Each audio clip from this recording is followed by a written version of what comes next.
Inside the Pylon Midwest College Football Podcast, joined by Clinton Boring. My name is Ryan Satkoviak. We are officially on to week 2 of the season. Clinton, it's been weird not having football on for a couple of days. Sir, how are you doing tonight? It's pretty sad that we haven't had college football on in a few days. I'm kind of having withdrawal, and there is none on tonight because of the big NFL game. So, being the Eagles and the Cowboys, which I believe is tied 14 all. But I'm good, man. We had our first flag football game tonight. It was supposed to be an hour long. It was an hour and a half. So I mad dashed, got home, got the kids their second dinner, got Owen to bed, and here I am.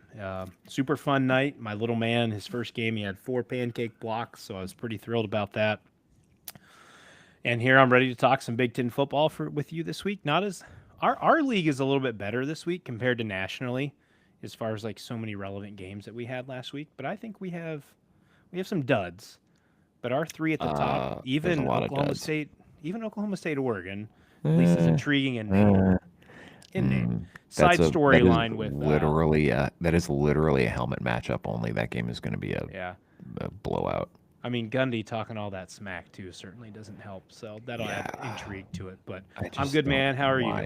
why. Good. I really wish someone would have told me that Jalen Carter would fucking spit on Dak Prescott before the game even started and get kicked out before I bet the Seriously? Eagles tonight. I Yeah, you missed didn't that. see that? Oh yeah, I like told right you off I the opening got home kickoff. late. Right off the kickoff, he walked into their huddle and he hacked a loogie on his chest and got kicked out of the game. I don't I would remember. say, it doesn't surprise me, but it doesn't surprise me It because it's doesn't. a Georgia player. There's a reason he fell 9 picks in the draft, mostly because he killed someone, but Yeah. that's neither here nor there. I don't remember who it was. Somebody tweeted, and I laughed, and I wish I remembered who it was so I could credit them. They tweeted that scene from the Mighty Ducks, the second one when they play Iceland, and Dean Portman knocks someone out in the first 5 seconds of the game, and they throw him out, and Gordon Bombay goes, "You're throwing him out? You can't do that. It's 3 seconds into the game." It was really funny. I I laughed. haven't seen the Mighty Ducks, man, in so long. They're all good. Such a good movie. Never, Emilio never a Estevez, bad time. right? Yeah, he peaked at that, but he did a great job with them, so good for Got him. rich off of it. It's all matters. Well, I mean, he's also Charlie Sheen's brother, so that helps. Oh, yeah. Well, that's true as well. Yeah, and their father was a famous actor as well, so that probably also helped. They were already probably pretty well off before his acting career. Certainly. So we Hey, wait, are real quick. Did you type my name in tonight? no. I did not type it in either. It just auto populated. How about Yeah, that? I'm assuming that it just saves whatever you normally select. And then if I don't type something. Okay, cool. Sorry. Squirrel. My bad. Yeah, there you go. We are doing our picks something a little different tonight because it kind of started as the impetus because there's a lot of absolutely atrocious games on this slate, and it's like, all right, well, there's not too much to talk about with Northwestern State versus Minnesota. So, Banger.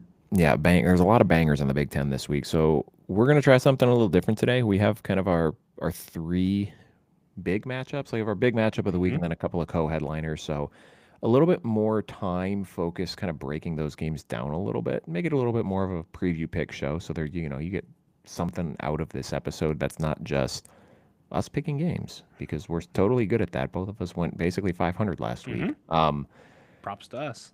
Yeah, good for us. So yeah, something a little different tonight for our preview picks episode. Make it a little bit more previewy, a little less pixy. There's a couple of really good games that I am excited to discuss with you tonight, Clinton. But before we kind of get into it, guys, you know the drill. Make sure you are subscribed to the podcast feed, Apple, Spotify, wherever you get your shows. We're at Inside the Pylon, a Midwest College Football podcast. There, follow that show so you get notified as soon as our episodes drop and you never miss a show.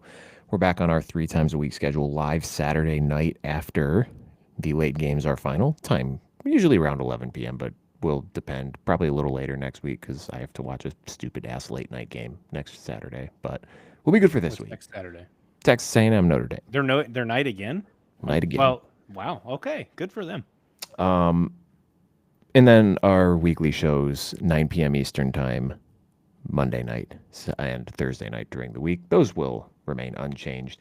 Follow us on Twitter at ITPCFB. That's the same place you can subscribe to the YouTube channel as well. Follow us on Twitter for all of your ITP content needs one-stop shopping.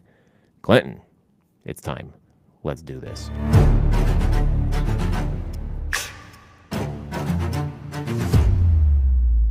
Are you ready? These are Inside the Pylons picks of the week.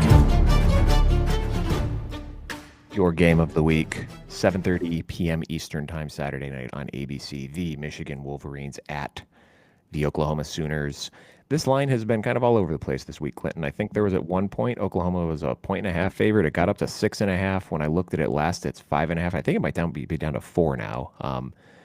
This is a incredibly intriguing matchup, and I have really no idea what to make of this. Jacob was texting me earlier. He said, am I wrong thinking that Michigan is way better? And I basically said, I couldn't tell you if you are right or wrong. I have no idea what to make of either of these teams. This is a fascinating matchup because there's a lot on the line.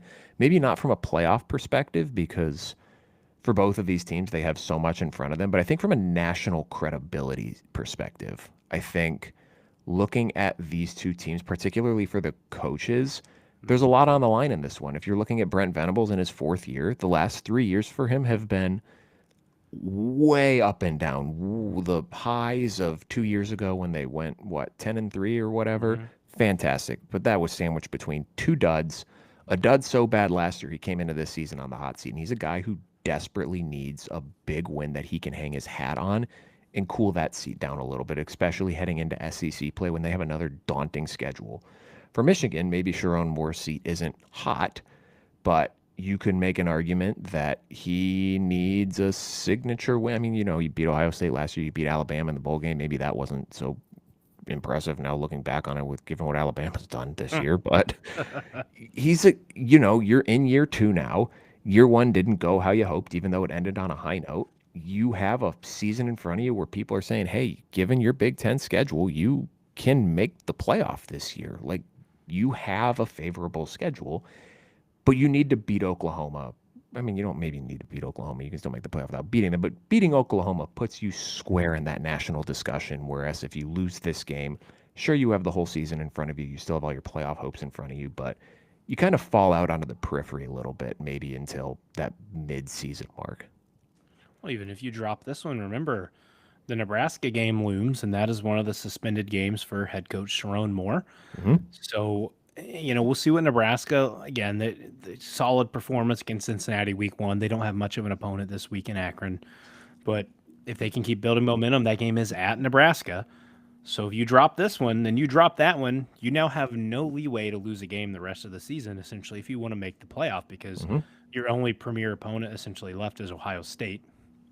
And I don't know if that would be good enough to get you a win if you somehow fell to 9-3. So there's little room for error for Michigan. Sherrone Moore returns home. He played offensive line for Oklahoma when he was in college. So that will be, I'm sure, a picture that we have up on the thing for the entire first 4 minutes of the game, talking about his ties to Oklahoma. Do you want to take a bet on the over-under how long into that broadcast it takes for them to put Sherrone Moore in an Oklahoma jersey? It's going to be the first thing that comes up. Does Brent Venables have any ties to Michigan? And we can just tie that in there, too, for 10 minutes of pregame. Did Venables just coach as a DC there forever? Did he play there, too? Honestly, I don't know. I feel like he has a tie of a player there because he said it's his alma mater. So I guess that doesn't necessarily. He played at Kansas State. Okay. So there was some other tie though there. I felt like additional other than coaching, but I could be wrong. I don't think so. But super interesting game. Before we get into our keys of the game, I started doing, especially for these first 3 games, because of the lackluster back half we have, is know thy opponent. So for all of the Big Ten fans listening in, let's, some of the top guys here for Oklahoma you need to keep your eyes on. So on offense, John Mateer, of course, he's the dual threat quarterback coming in from Washington State this year. We'll get to here when I get into my first keys to the game. We'll talk about his numbers from last week. Wide receiver, Deion Burks. And just wide receiver in general for Oklahoma is key because they're all healthy this year. Whereas last year, Jackson Arnold got kind of a half deck on his offense. Defensive end, Mason Thomas, and linebacker Kip Lewis. So there are 4 names, 2 on offense, 2 on defense for you to watch. If you guys know Cal or Ryan and I's love for Jaden Ott, You notice I did not mention his name. That is because he got like 1 carry last week for 3 You yards. get the Mekhi Hughes treatment. Yeah, so something with these transfer running backs. I coming out think of he the was portal. banged up in camp. I think That's I fair. saw a shoulder injury in camp. Well, unfortunately, that's been the story for Ott these past 2 years, as he's been injured and banged up. That's kind of cost him time. But so there's the 4 names. Keep your eyes on. I hope that helps you guys coming into the big game on Saturday night. If you're a Big Ten fan, you should know your Michigan guys that you should be following. Was there supposed That's to be it a for transition? me. Nope. I was gonna say, was there a transition? I don't know. How do you want to do our keys? Do you want to do one by one? You want me to name my 3? You name your 3? Yeah, you go. Why don't you go for year 3, and then I'll go through my 3. Because I'm gonna bet, similar to the roundtable episode, we probably have some overlap. Yeah, probably. So, first key of the game for me here is the Wink Martindale game plan to slow down the aforementioned John Mateer.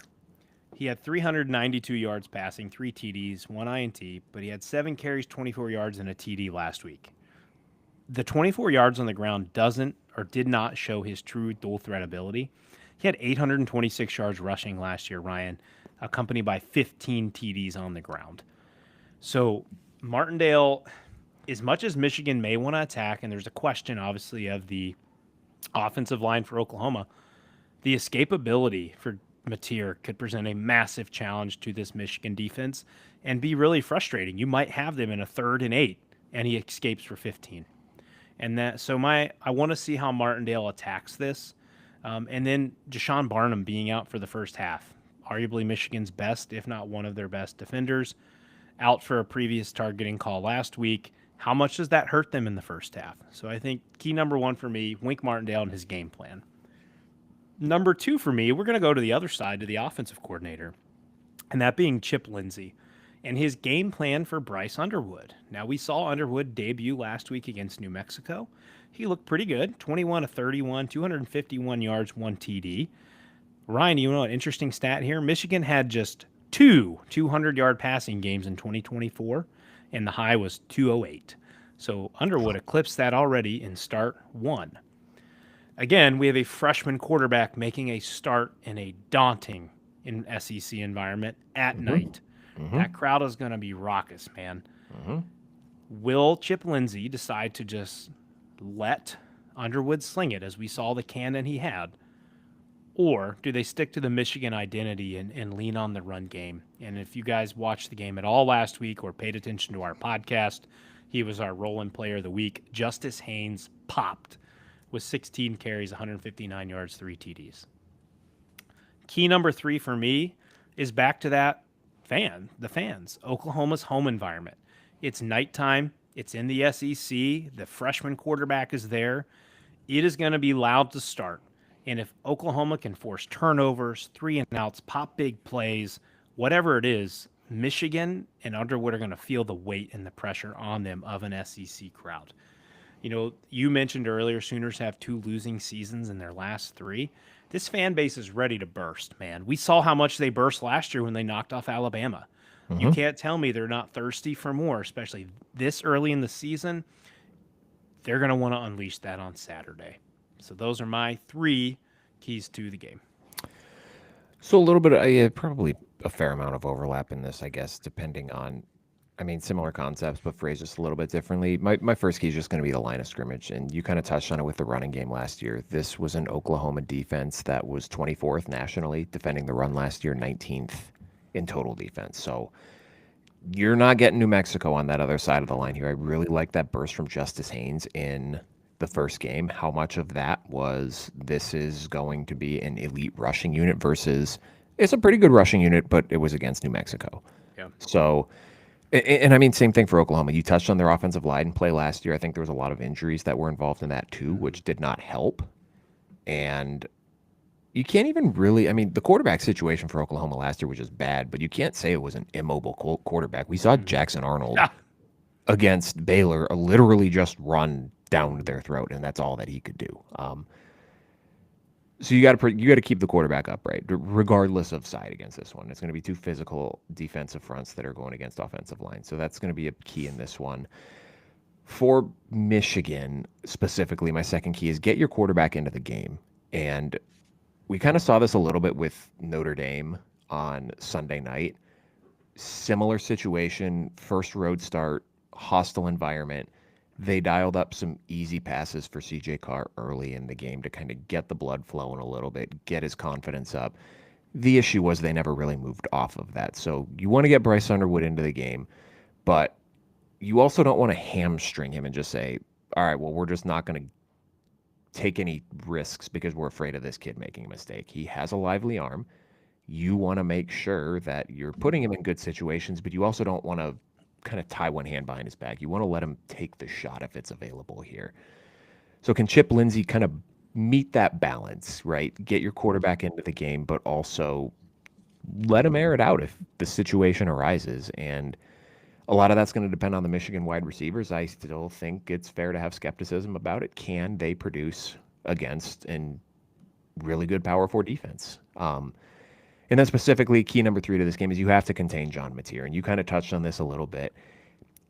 You can't let your rush lanes break down. You have to stay in your lane. You can't lose contain on him because if you do, he's going to take off on you. And the last thing that you want is you have him backed up in a 3rd and 8.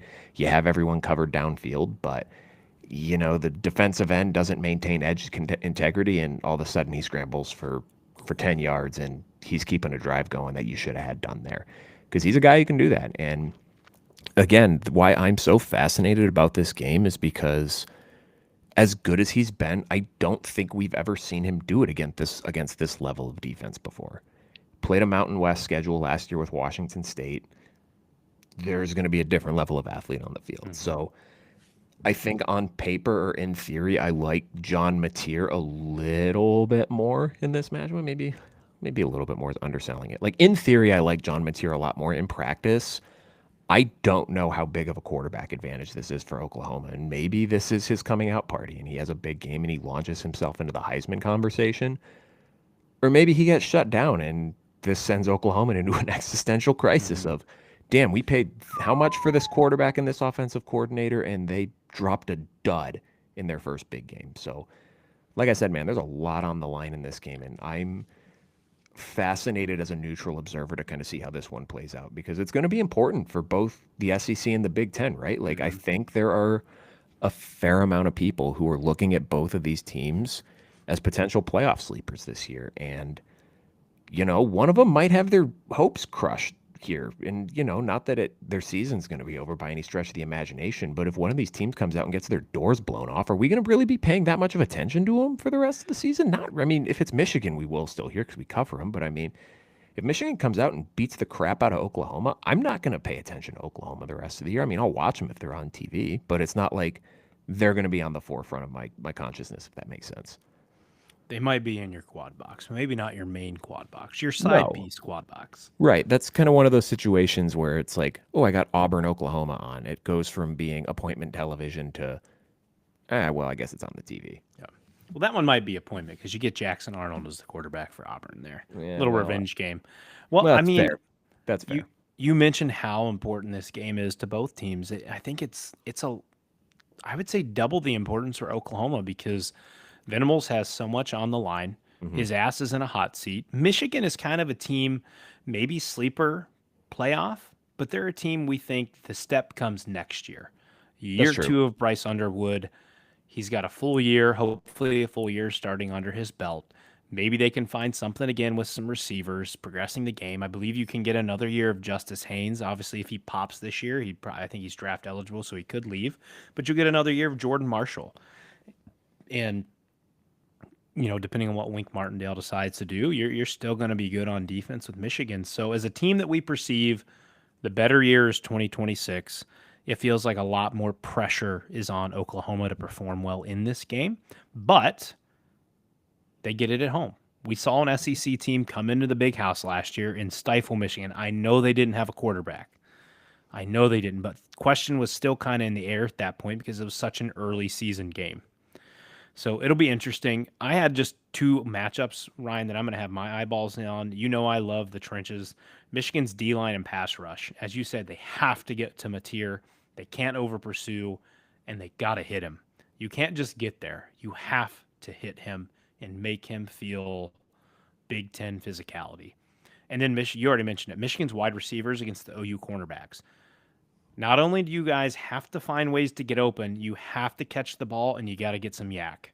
If you don't get the yak, you're going to struggle if Oklahoma's getting you down for 5-yard gains. Because I believe someone mentioned Underwood was pretty solid in his short yardage, but last week on some of the deeper balls or balls further down the field, he wasn't as accurate. So if Michigan's going to have to live underneath, the wide receivers are going to have to get yards after catch. As far as a pick, Clinton. Oh, shit, I forgot we got a pick. Yeah, where's your head at here? Let me scroll. I believe I knew who I have, but so I'm on Oklahoma in this game, Ryan. I think our line is -5.5. I think this is a 6-7 point win, maybe plus for Oklahoma. It depends on how Mateer performs, but I am on Oklahoma -5.5.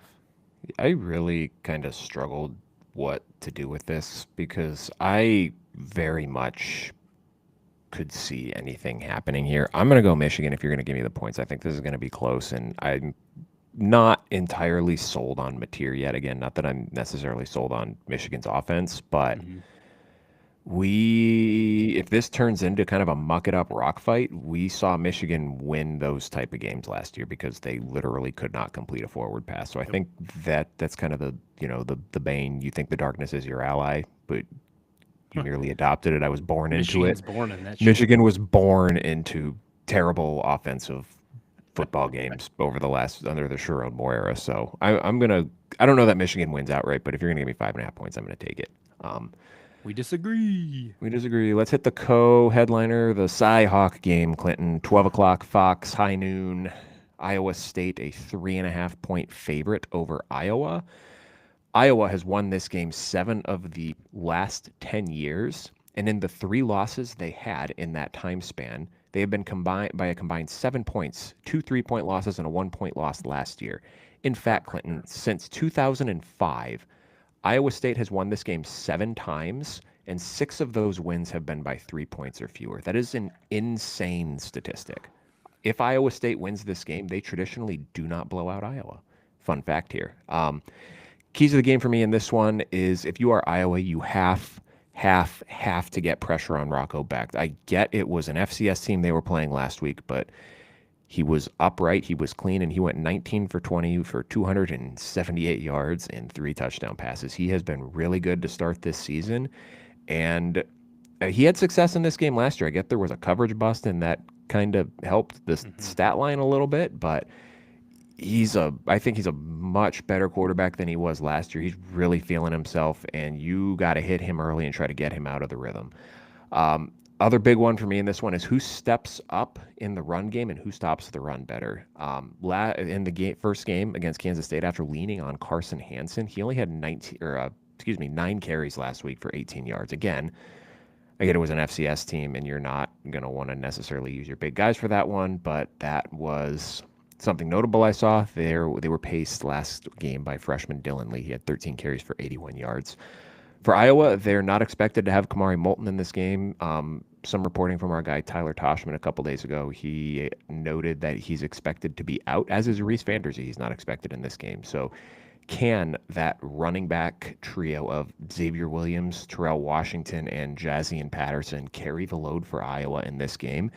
And obviously the big question is, can you get something out of Mark Gronowski? Because you did not get anything out of him last week. You need a much better performance out of him if you're going to win this football game.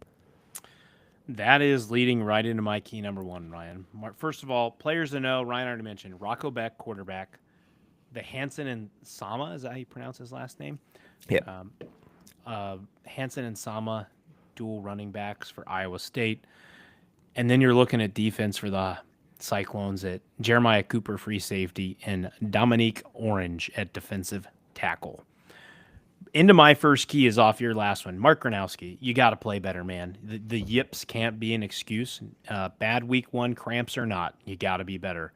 8 of 15, 44 yards, 1 TD. He has a 2.9 average on his passes, Ryan. Couldn't even complete his passes for 3 yards. Not good. 11 carries, 39 yards, 1 TD. Maybe the way to get him comfortable here is to let him utilize his legs more. Maybe that gets him comfortable. You clearly did okay with hitting short passes with a 2.9 yard average, but maybe you got to settle him in with a few short passes here. But he is my key, and this will be the reason why I have my pick later. Is I need to see something more from Gronowski. The Iowa defense, key number 2 for me, they need to force at least 2 turnovers, and they need to get short fields to put points on the board. If your offense is going to struggle the way it did last week, especially with the pass and Gronowski's performance, if you can force turnovers, which Iowa's good at, get yourself short fields makes it a hell of a lot easier. Points on the board in this game, have you mentioned it? Field goals could be money. This game for Iowa State, they're not blowing Iowa out. So if Iowa can trade, if they can get some points here and there off turnovers, it'll help them in the game. Biggest matchup to watch for me, Iowa O-line, Iowa State D-line. If Iowa can get a push, play that 3 yards in a cloud of dust football, maybe they need 4 yards in a cloud of dust in this scenario, make it a field position game. What's the best way? Best defense is to keep your offense on the field and keep Rocco Becht and his offense off the field. So my concern here before I make my pick is that Iowa State already has 2 games under their belt, and this game is at home. They're going to be in more of a rhythm given that Iowa does not look to be in a rhythm after one game, and their quarterback did not look in rhythm in game 1. Now, Gronowski is a 2-time FCS champion. He could come out here and surprise us all in this game and perform much better. This is obviously on your OC as well to have him ready. But as it stands, it's minus 3.5 Iowa State for me in this game. I'm taking Iowa for the reason that I outlined from the top. If Iowa State wins this game, traditionally they do not do it big. It's a rivalry game, Clinton. Throw the records out. They do not matter. Nothing that happened previously matters in this game. Well, that's not necessarily true. I think the Mark Gronowski thing's a little concerning for me, but I think this is a good revenge spot for Iowa, and I think they win this game outright. 20-19. Pay them back for last year. I don't know how they get to 19, but they'll figure out a way. It is Iowa football, Ryan. They do That's a lot true. of things we don't know about. This is true. I don't like that 2 of these big games are at the same time, Clinton, here. 12 o'clock, noon Eastern time on Saturday, ESPN. Illinois, a 2.5-point favorite at Duke in this game. Maybe a little bit of a surprising line here, Clinton. I mean, maybe on the surface that Illinois would maybe be a little bit more favored, but maybe this also plays into something that we've talked about briefly on this podcast in the preseason, that Illinois is not exactly an analytically darling team, whereas Duke might maybe a little bit, and I certainly like Darian Mintz in this game too. I think Duke could be a potential ACC darling team. They may not be a playoff team, but darling in the fact that they could play spoiler. So, guys, your players to know as you watch the Blue Devils take the field on Saturday. Darian Mintz at quarterback. Jaquez Moore and Anderson Castle as their running backs. Moore was the running back last year, dealt with injuries, so you got a nice 2-man backfield there. Cooper Barkate was not the main receiver I thought of at first, but had a monster week last week, 5 catches, 117 yards. And then Duke's defensive backs, Ryan. This is where I think Duke could make the game changer in the game. And Chandler Rivers at corner, Terry Moore, strong safety, and Caleb Weaver, free safety. So their DBs, very important on a Manny Diaz-led defense. So that gets into the keys. Number 1 for me, Luke Altmaier, you got to continue to build in the pass game with your new wide receivers, which may be a challenge with the previously mentioned Duke defensive back rooms. For Altmaier, to me, just take care of the ball. He's been really good other than, remember, the beginning of his career with Illinois to start, big turnover heavy. He fixed that in the latter half, did good last year, better already this year. Take what the D gives you. Don't force the ball. Don't give Duke those opportunities to pounce. Key number 2 for me, get pressure on Mensah. He absolutely balled out last week. 27-34, 389 yards, 3 TDs. For Tulane, Ryan, and his freshman year, he threw for 2,723 yards and 22 TDs to only 6 picks. This kid can cook. Guess what Illinois sucked at last year? Getting pressure on the quarterback and getting sacks. So you better figure this out, because Duke did not pay $8 million in an NIL deal to bring Mensah to this team to not be a playmaker. Yeah, allegedly. But he's a playmaker. So if Illinois doesn't get pressure on him, they're going to have to rely a ton all day on that defense to make the game-changing plays.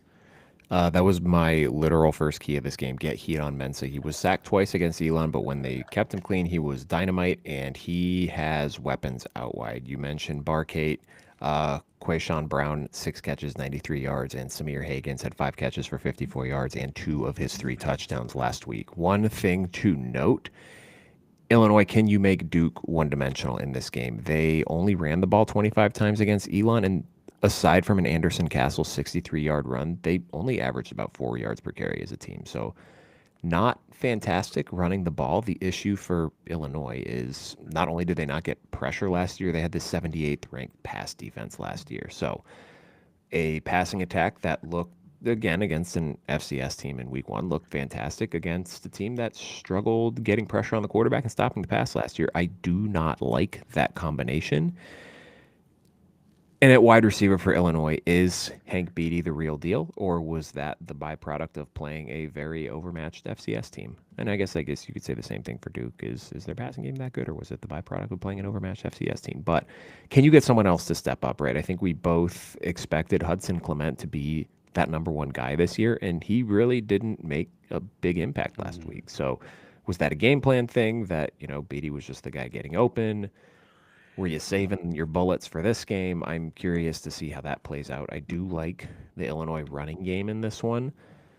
But against a Manny Diaz defense, that is going to be a tall order. But this game is going to be won or lost on that Illinois defense. You have to get after Darian Mensah, and you cannot give him time to pick you apart, because if you give him time, he will pick that defense apart. And given that, I'm on Duke plus 2.5 in this one. I think they might. I wouldn't be shocked if they win outright, but I see this being a close game. I'm putting my faith in the Illini. I think they can get through this game. I like them minus 2.5. And I think a part of me with that is, damn it, I just want that Indiana-Illinois game to be an undefeated matchup September That's fair. 20th. I don't want Illinois to drop this. I certainly think it's possible. If they don't hit the keys that you and I brought up, both of us saying pressure on Mensa, it could be a long night for Illinois. Didn't we have a few years ago, right? They played at Kansas and did not get pressure on Jalen Daniels, and they got worked. Mm-hmm. Then the next year, they did better, and they beat Kansas. If you don't get pressure on Mensa, they're going to lose this game. But for me, to be fair, I think Jalen Daniels might have been hurt in that one. I think he was hurt for the second one, not the first one. Yeah. I think he lit him up in the first year, and then the second year, Illinois got him. I do think you're right. What was the other guy's name? Do you remember? Jason Bean? Yeah, Bean. When Jason Bean was out there, the Duke or Illinois got the win. So give me Illinois minus 2.5, Ryan. Let's see. 2023, you are correct. Jalen Daniels was 21 of 29, 277 yards, 2 touchdowns. And then did he? Oh, he did play them in 2024. Okay. Or 20, yeah, he 18 of 32 for 141 yards, 2 touchdowns, 3 picks. Okay. Well, they got the better of him at least. Oh, yeah, that's right. He wasn't hurt last year. He was just ass last year. That's right. It was early season Kansas, the opposite of September Maryland. Yep. They were absolute ass early. So those are your 3 big headliners of the week, guys. But let's pick these other ones here, and we'll start Friday night. We have another West Illinois game. They are at Northwestern, 7:30 on the Big Ten Network. Northwestern, a 28.5-point favorite in this one, Clinton. West Illinois is not good. I don't know that Northwestern is good, and I don't know if Northwestern is going to cover this spread. I think I'm against my better judgment. I think I'm going to take West Illinois here. I went with Northwestern minus 28.5. The only reason is the mistake by the lake is a really tough spot to play. Western Illinois, traditionally not good. And I think Preston Stone bounces back. Now, again, I'm not on the Preston Stone hype train. I think he bounces back because it's the opponent he is playing. Is how he gets his bounce back. Dear God, he can't do any worse than he did against Tulane. That's true. And I also could just be a contrarian here and want to pick against you, but God, I just it's hard. I mean, if you watched Northwestern's performance last week, as I did as a side piece to the OSU game, they looked horrible. I mean, their defense was okay, but Stone kept putting him in horrible positions by turning the ball over. Mm-hmm. Tulane is a really good G5 team. I believe they were your G5 playoff team, right? That do be correct. So they've got talent. Western Illinois doesn't. I think Northwestern gets this one, minus 28.5. I'm looking at their schedule last year, and they did give up a lot of points to also FCS teams. Yeah. You're saying Western Illinois did? Yeah. Yeah. So Uh, I'll let you change your pick if you want, Ryan. You have until we pick the next game.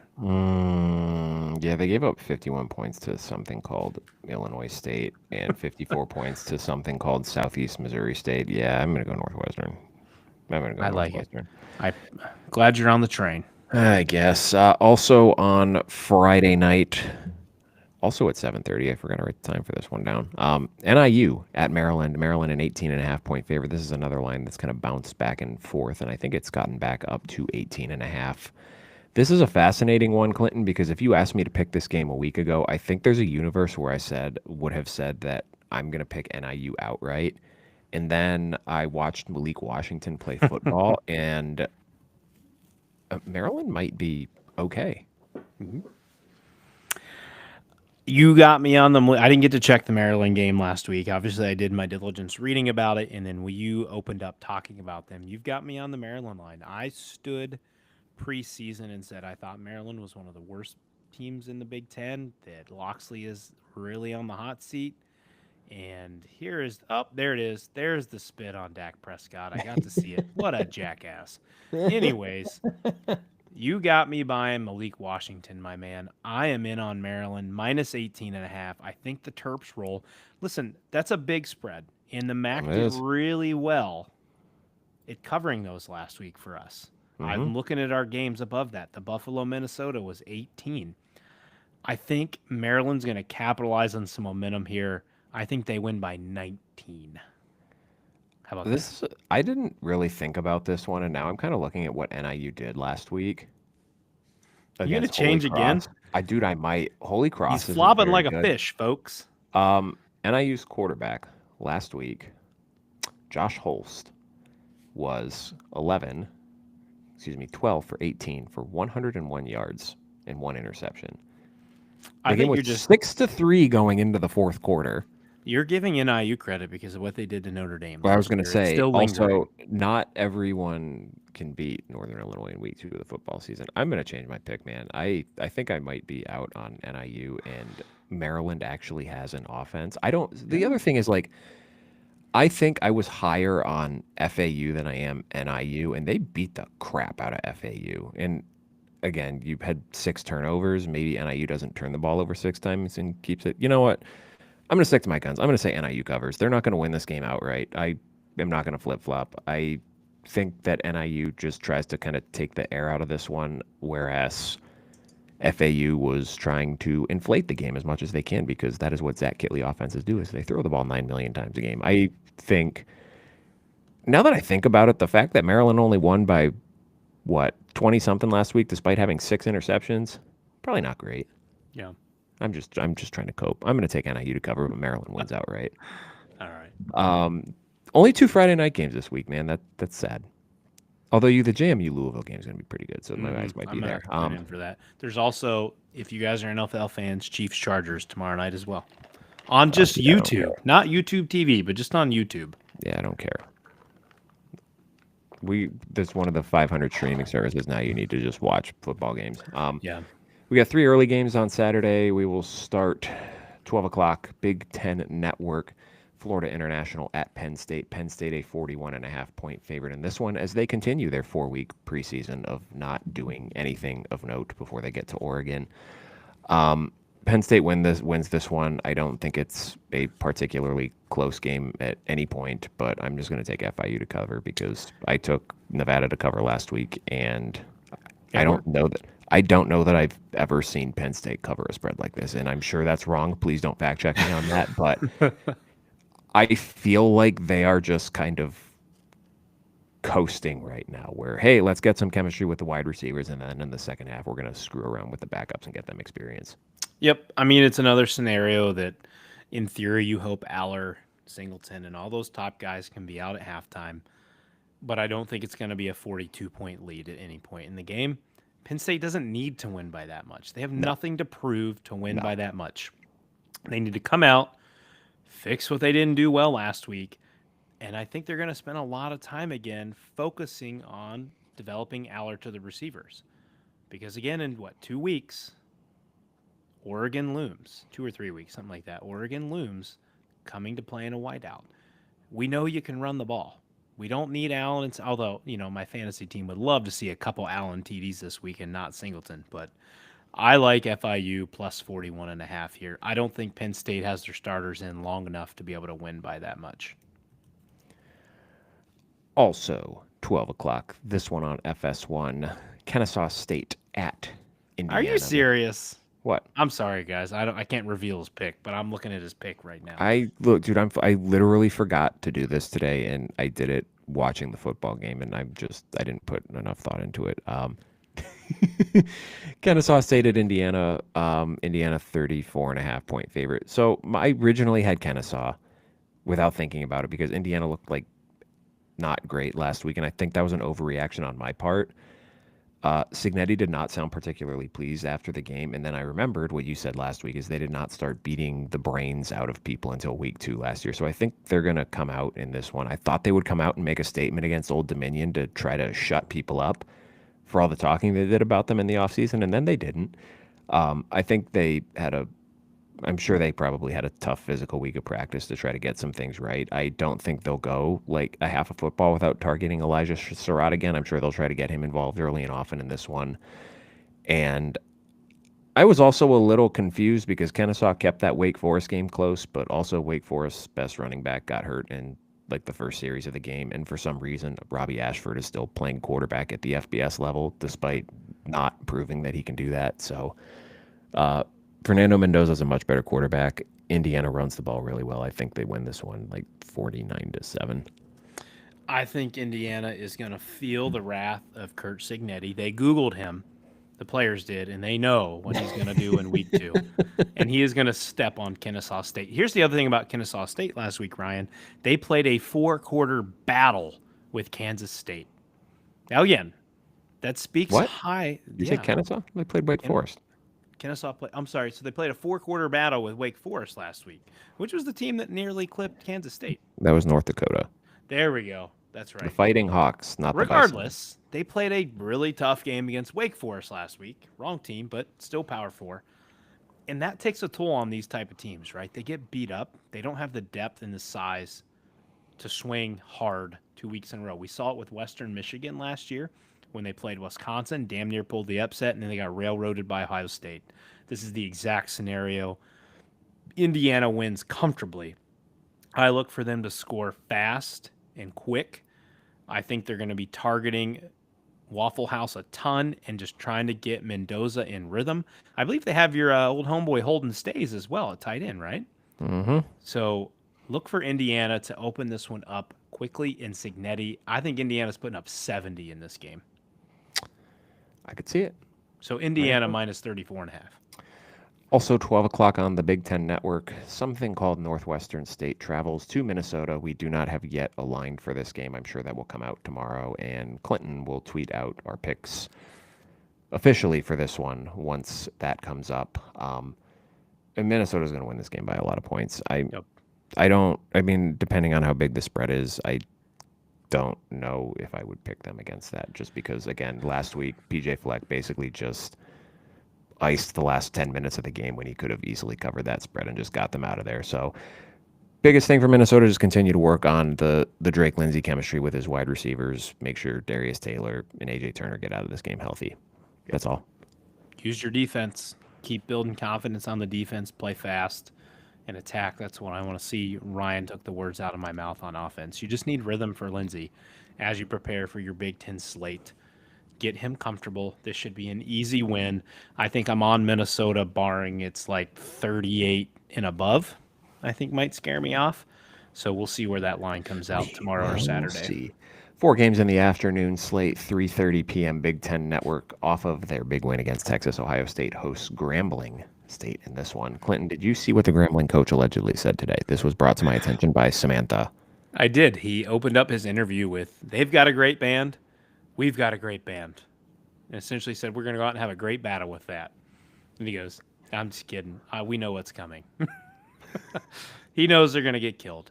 I appreciate a coach who is honest with himself. Absolutely. Listen, there is nothing wrong believing that you can't win a game. Like you can talk to your team like, guys, there's always a chance, but you know what's coming. You need to, if you're Grambling and you want to compete at your level, you need to get out of this game healthy. And I don't know, take some positives from the Ohio State third stringers when you're playing your first team against them and try to score, because Ohio State wants to show the areas that they need to improve. They want to balance their run game with the pass game. So I don't think this is going to be a spot where Ohio State just comes out and chucks it for the whole time, runs 4 verts and throws to whoever they want. They're going to continue to try to build their offense in this game. I do expect at least 1, maybe 2 max deep ball TDs to Jeremiah Smith. I think they're going to come out early and they're going to just chuck one deep to him and let him cook and get him like a 70-yard TD pass, and then they'll kind of settle in.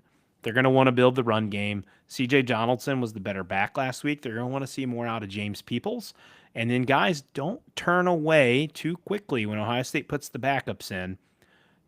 Bo Jackson is a name you're going to want to watch as their third running back. He is an extreme talent. He's a freshman, and he's going to get a lot of good work in this game, hopefully. Again, though, I have a feeling this line's going to come out as like something in the 50s, Ryan, and I don't know if Ohio State cares enough to try to win by 50. In Ohio State, there are times they don't cover big spreads either. Mm-hmm. I could see like a 40-point spread, maybe I'd feel confident, but I think this is going to be like a 52.5, something like that. And for sure, I would probably have to take Grambling in that scenario because I don't think Ohio State gives a shit enough to win by that much. They're not Brent Bielema at Wisconsin. No, I agree with you. This is the we have literally no game plan coming into this game. We are just going to work on some concepts. And that's how you lose to NIU, Clinton. Well, I think it's more like it's a scrimmage in a way, right? For this scenario, sure. Right? Like, go fine-tune your things, get your starters out, and let the second and third string guys get work because you're going to need them for depth as the season goes on. Also, 3:30, I will have all eyes locked on this game. CBS, Oklahoma State at Oregon. Oregon, a 28.5-point favorite in this game. For some reason, Mike Gundy is poking the bear, and that is just a really interesting decision. And lock of the week. I think Oregon is going to beat the ever-loving piss out of Oklahoma State in this game, like 56-10. Well, it's a la Colorado. Remember when Colorado talked all that shit coming into Oregon, and Dan Lanning just sat there, and then you got that pregame speech from him, and they effed them up. Mm-hmm. I think it's going to be very, very similar here. They are not my lock of the week, but I think Oregon wins, and I think they win big. And part of that is I respect Gundy and Oklahoma State. You guys were ass last year, and I just don't have any faith in what you're going to put on this field in Autzen that you're going to be able to do anything to Oregon. Lanning, he's not going to say it, but he's holding this to the vest until he gets in that locker room before the game, and he's going to fire those kids up, and they're going to run through your face. Oregon minus 28.5 with ease. They might do it in the first half. 3:30 on Peacock. The cock! Miami continuing their tour through the Big Ten, taking on Rutgers. Rutgers a 14.5-point favorite in this game, fresh off of their scare against the Ohio Bobcats last week. In this game, I think Miami's defense is better than Ohio's, so I'm interested to see how that holds up against this Rutgers passing attack that was pretty good last week. Miami's offense also looked really bad against Wisconsin, and maybe Wisconsin just has a good defense, but Daquan Finn did not look in sync with his receivers at all. Struggled to run the ball. That being said, I'm going to take Miami to cover against my better judgment. I think Rutgers may be a little bit of a letdown. I don't know why you would have a letdown after barely beating a MAC team and then play another MAC team, but I'm going to say this is a weird, like, closely defensive game that it's like 24-10 or something like that, and it's like a weird backdoor cover maybe for Miami. Again, it's that back-to-back phenomenon I was talking about. Again, Miami just played 4 quarters with Wisconsin last week, and Wisconsin's not great, but they're physical. And now they've got to travel to the East Coast again to face off against Rutgers. Rutgers barely survived Ohio last week. I think Ohio's offense at this point is better, but I agree with Ryan that I think Miami's defense is better. The problem is I think Callie McManus and his big 3 at wide receiver are going to keep expanding in addition to what they have in the backfield. I like the Scarlet Knights minus 14.5 here. I think they win by about 17. Give me like a 27-10 Rutgers. 4 o'clock, FS1, Middle Tennessee State University at Wisconsin. Billy Edwards will not play in this game. Maybe next week against Alabama. Wisconsin a 28.5 point favorite. That one's going to be one. so interesting. Yeah, I know, right? Spicy. I don't know that this is a particularly close game, but I am not picking Wisconsin to cover a 4-touchdown spread until I see Wisconsin cover a 4-touchdown spread. How about we just see him score 4 touchdowns first? Well, yeah, I mean, just like they played Western Michigan and South Dakota last year and beat them both by 14 points. Mm-hmm. I don't know that Middle Tennessee State's particularly great, but again, until I see Wisconsin cover a 4-touchdown spread, I'm not picking them to cover a 4-touchdown spread. Give me Middle Tennessee in this one. Wisconsin wins outright, but Middle Tennessee covers. I saw this line, Ryan, and I chuckled immediately. And I'm like, Wisconsin's not winning by 29 points. They might win 24-0. They're not winning by 29. I'm Middle Tennessee plus 28.5. I'm really excited to see Danny O'Neal, what he can do this week at the helm. Depending on Edwards' health, whether he plays next week or not, he probably won't be 100%, so you might need some production from O'Neal against Alabama. Mm-hmm. I hope, for goodness sake, Wisconsin wins this game. I hope Bama doesn't choke against Louisiana Monroe, and we get a 2-1 Bama. I'm sorry, a 1-1 Bama and a 2-0 Wisconsin down south next week. 6 more. Jalen Hurts sucks as a quarterback, man. Sam asked me that today. She's like, is Jalen Hurts the best quarterback in the NFL? I'm like, he might not even be the best quarterback in this game. He can't throw. He's better than Dak. He can't throw. His legs are super useful. Man, and he fits this offense is tailored to him. A good quarterback for his system. He's a bad thrower of the football. I mean, he cooked Kansas City's last year. Anyway, in the Super Bowl. 6 nightcap games to pick here in addition to that Oklahoma game. All bangers. We'll roll through these real quick because there's not spreads. Yeah, these games suck. Akron at Nebraska, 7 out of 30. Big Ten Network, Nebraska, a 34.5 point favorite. I don't see a need for Nebraska to blow the doors off of Akron, but Akron stinks, and I think Nebraska's going to run away with this game and win like 49-0. Give me Nebraska to cover. Yep, I see a scenario where Raiola's playing through middle third quarter, not because it's close, but just for additional reps and settling in. I think Emmett Johnson has 3 rushing TDs in this game. That is fantasy bias on my part, but 3 rushing TDs for Emmett Johnson. Give me Nebraska minus 34.5, a big-time win for their first home game, even though they made Chiefs Kingdom their home stadium last week. Also, 7:30 p.m. Eastern Time, FS1, the Clay Helton Bowl, Georgia Southern at USC. USC a 28.5 point favorite in this one. Did you see what Clay Helton's doing, Ryan? No, I did not see what Clay Helton's doing. He's bringing his team in early to walk them down the tunnel because from his time at USC, he felt like when opponents walked through the tunnel, the intimidation factor is what checked them out. Like, homie, you're going to need more than walking through a tunnel early in this game. Yeah, I think it would be really funny if Georgia Southern won this game in some weird revenge space. But USC showed a lot of firepower against an overmatched opponent last week, and I think they will show a lot of firepower against an overmatched opponent this week, and I'm going to take them to cover. Listen, I took the bitch cop out on this one. This is my lock of the week, USC. Lock of the week. Minus 28.5. Trojans big. Feed my boy, Mekhi Lemon, please. Or Jacoby Lane, whichever one I have. I don't know. Yay. 7:30 p.m. Big Ten Network, South Illinois, not to be confused with the aforementioned West Illinois, at Purdue. Does Purdue get their second win of the season, Clinton? I think they probably do. Absolutely. And again, 21, 24 plus. I'm feeling pretty confident on Purdue to cover this one as well. Yeah. Well, The no Barry spread yet Odom, in this one. yeah, No spread yet in this one. the Barry Odom era continues to kick off in a positive fashion. Purdue has shown the last 2 years that they can beat the crap out of really bad football teams. The issue is they're also a really bad football team, but these teams that are really bad in relation to them, i.e. Ball State and Indiana State and probably South Illinois. So yeah, Purdue wins relatively easily, and I'm with you. I think something in the even mid to upper 20s, I would pick them, but we'll see when that comes out. Also 7:30 p.m. NBC, Boston College at Michigan State. Michigan State a 3.5 point favorite in this game. Clinton, what are you feeling with this one here? It's a revenge spot. And we talked about this with Carter. Michigan State coulda, shoulda, woulda had this game at Boston College last year. Aiden Childs, late turnover, costing the game, trying to make a play, though. It was rainy. I don't know what the weather's going to be up by y'all this Saturday in Beautiful. Michigan. So Very it's beautiful.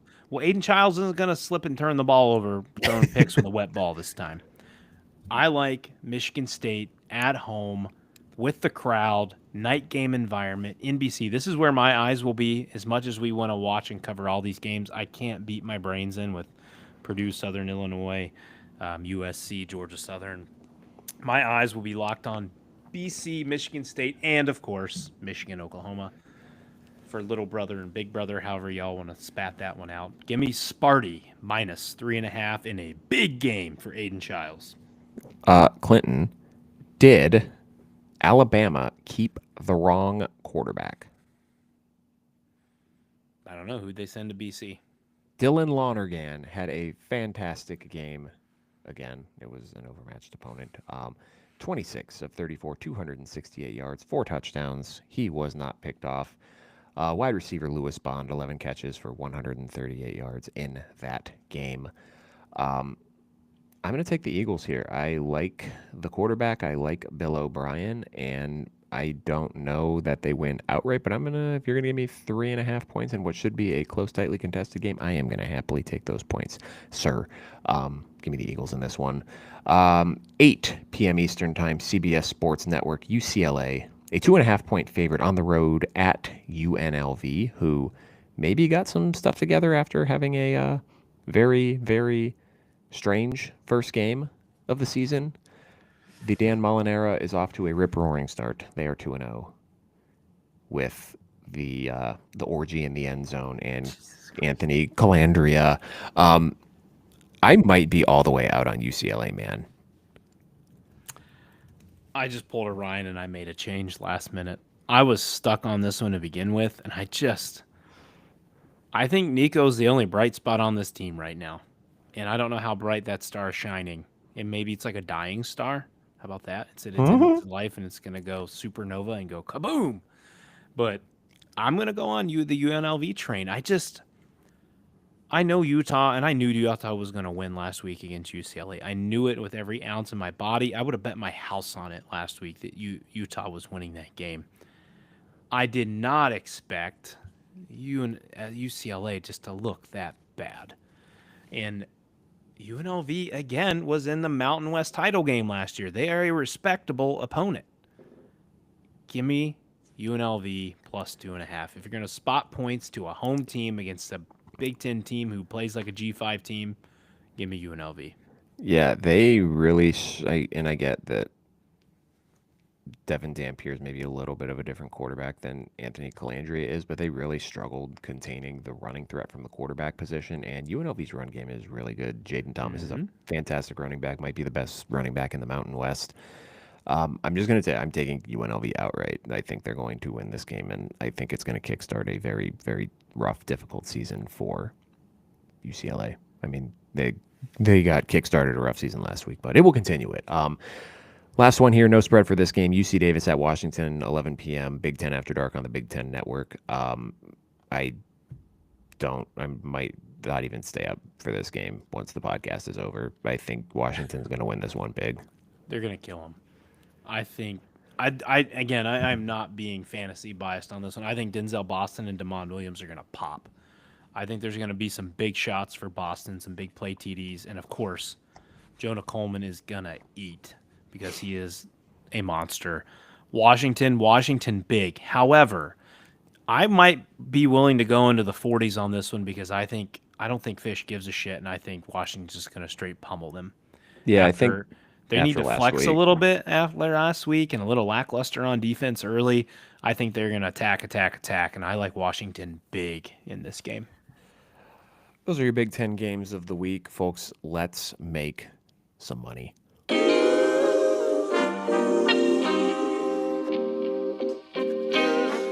Sometimes you gotta pray for a victory. This is Inside the Pylon's best bets of the week. We already talked about the lock of the week. If you can get I got Oregon at minus 27.5. If you can get Oregon under 4 touchdowns in this one, take it to the bank. They are going to win this game by 1 million points. I guess 1 point's not really going to make that much of a difference.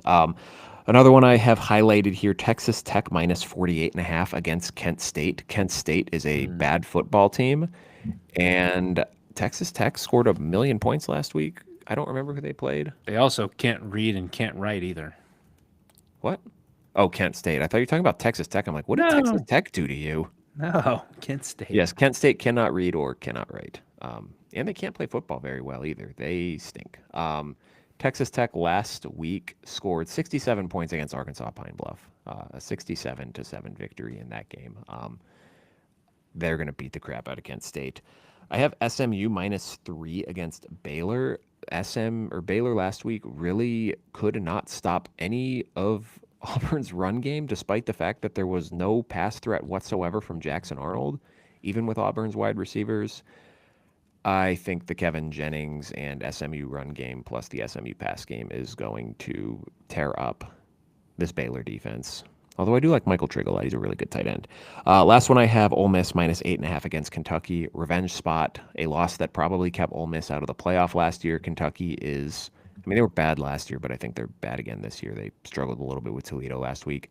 I think Lane Kiffin tries to send a message in this game. Do you hear that sound, Ryan? Choo-choo. Ole Miss is about to railroad Kentucky in this one. Those are your 4 bets of the week. I should have put them in a parlay and told you what $10 would have bought you. Maybe next week I'll do that. We like 3 or 4 bets and I'll tell you what to bet on them. And maybe we'll all get money together. Probably not. Because Dude, you know what's exciting? It's freaking Thursday night, man. We got football soon. Holy cow, that's exciting. We're already there. What's not exciting is I bet Philadelphia to win this game, and they are I need a Javonte Williams tutty here. Give me number 3 for the night, please. I could really. That's Raheem Rocket Sanders right there, bro. Wait, Former really? Arkansas and South Carolina RB. He Nice. turned on the Jets on that one. Well, he did get caught by a white linebacker. Hey now, white linebackers can be fast too. Sometimes. That's embarrassing, man. You got to pack it in after that one. Pack it up, pack it in. Javonte Williams isn't either. I hope Dallas fucking turns it over then. I do too. Pick 6 right here. Yep. They Flag. were just blowing Philly off the ball here. Yeah, it's all right. Philly's going to win. Well, because your best defensive player's in the locker room because he hacked a loogie on the opposing team starting quarterback before the game started. He Dumbass. pulled a Treshaun Holden. I saw that tweet too. He wants to be Treshaun Holden so bad. That'll be it for us tonight, guys. Thank you for tuning in live. Thank you for listening to this episode in your podcast feed. We will be back with you guys around 11 p.m. on Saturday evening after most of the games are over, and we'll do a little watch along for those late games. It'll be fun as well. The wheels will come off. Let's all have a beer together. I didn't have a beer tonight. I didn't either. Thirsty Thursday. Anyway, thanks for stopping by, listening to Inside the Pylon. Make sure you subscribe to the podcast feed. Follow us on Twitter, Instagram, YouTube, all those above. We'll see you guys Thursday night. Enjoy the games. Deuces.